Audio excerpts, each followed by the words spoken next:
Не там покрай масите. Отстрани и отдолу. Радо, и там отдолу застанете. Ванеса, Валю, Криси, и там. За да наблюдавате кой как ще се справи.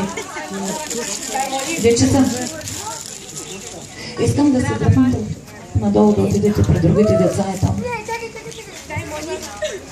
Сега, следващото ни състезание е въртене на обръч.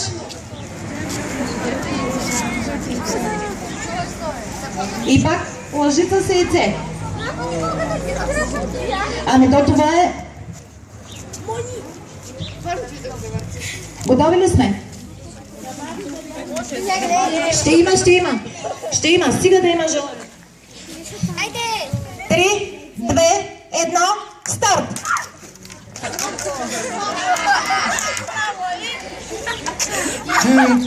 Кой успя да запази яйцето здраво? Симона? Но не го изпусна, нали? Съгласни ли сте всички? Значи Симона получава първа награда.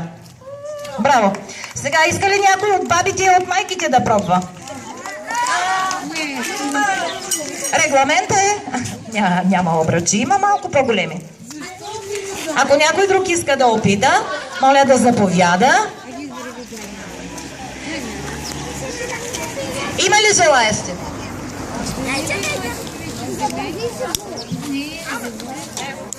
Кажете, има ли желаещи?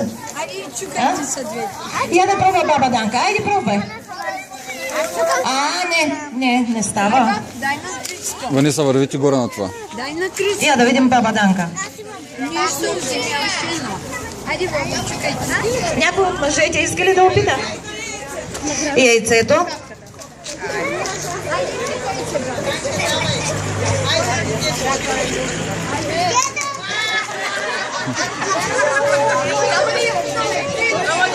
Важното е яйцето. Браво, бабо Данке!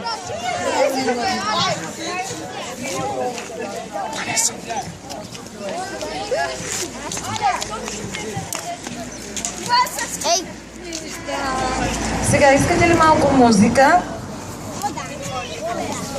Малко музика, малко почивка и след това ще продължим със следващото състезание.